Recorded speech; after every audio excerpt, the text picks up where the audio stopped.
ngadto sa kadulong o kawalay paglaom. Hinuon, siya mitungyan sa kaugalingon ngadto sa Dios, kansa kabubuon mao ang sentro sa iyang kinabuhi. Unsa ba ang kahulugan sa pag-antos ni Jesus sa krus alang kanato? Dili ba daghan higayon sa atong kinabuhi nga kita usab nakasinati sa tumang pag-antos o kasakitan? Unya kita makapangutana, Diyos ko, asa ka na? Nganong nahitabo kini ka nako? Nganong ikaw walay tubag karon? Ayaw ako pasabing. Hatagi ako sa kalig-on o kusog. Sa kinahinagman ni mga pulong, naa nagpadayag ang pagtuo. Atong pagsalig sa Diyos, kinsa sa kanunay muingon kanato, ayaw kahadlok. Atong mahinumduman na usa kay kayon ang mga pinuna ni Jesus na kasinati sa krisis nga kahintang kanu sa ilang naambuhan ang kahuyang sa ilang pagtuo.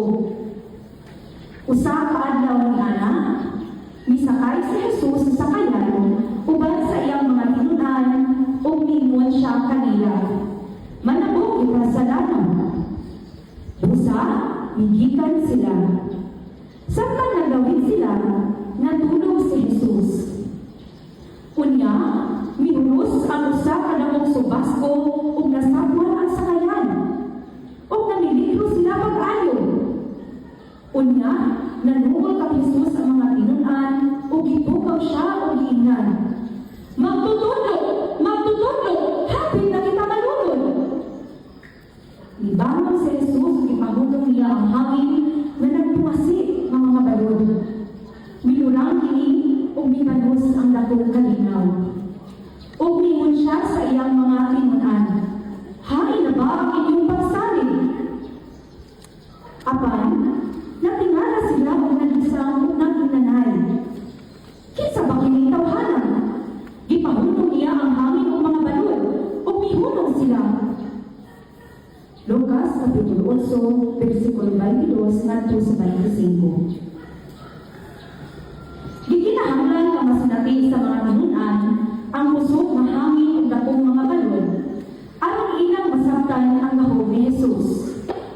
Kita usab adunay mga unos, dakong mga balon nga giatubang sa atong kinabuhi. Kasagaran, gibagi nato ang hadlok. Apan yung maong kahintang, dihang usampit kita sa Diyos, anaa siya aron sa pagluwas ka nato.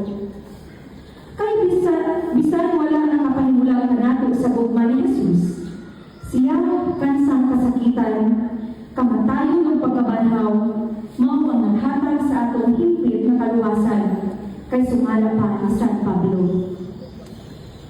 Busa, kinsay makapahimulang ka nato sa gugma ni Kristo?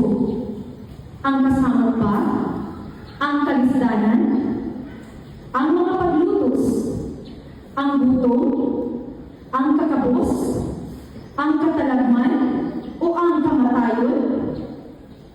Dili. Hinunuang, taliwala ining tanan, may hingpit kita kadapugan, pinaagi kaniya na nahigugmang kanato. Kay siguro ako mawalay bisan usang makapahimulag kanato sa iyang gugma.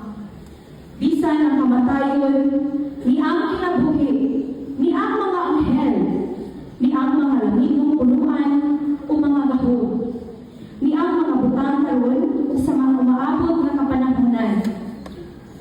Bisan ang kalibutan sa itaas o sa ilalong. Wala gayud bisan unsa nga mga binuhat nga makapahimulag kanato sa gugma sa Dios nga naato pinaagi sa atong Ginoong Kristo Jesus. Roma Kapitulo 8, versikulo 35 ngadto sa 39. Diha sa atong mga pag-antos, kung kini atong isumpay dito sa mga pag-antos ni Jesus, kini makahulugan. Himuunta nga si Jesus atong Ginoo, modelo sa atong pag-atubang sa pag-antos. Amahan ko, kung mahimo, kuha ka na mo kining upa. Apan dili ang akong pagbuot mao'y matuman, kundi ang imo. Mateo, Kapitulo 26, versikulo 39. Kung ingon sa dili ihatag sa Dios sa atong ipangamuyo, mag-ampo kita uban kang Jesus. Amahan ko, kung imo gayong ipainom ka nato kining kupa, matuman ang imong pagbuot.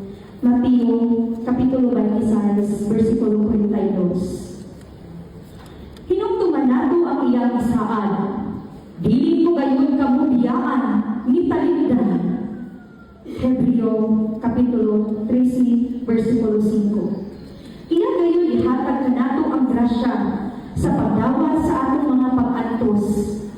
Sumala pa sa atong kanhi sa Papa Juan Pablo II, na ang pag-antos sa kalibutan aron mabuhagay ang gugma, aron mahimugso ang buhat sa gugma, alang sa isig kaingon, aron mabago ang tibuok sibilisasyon ngadto sa sibilisasyon sa gugma.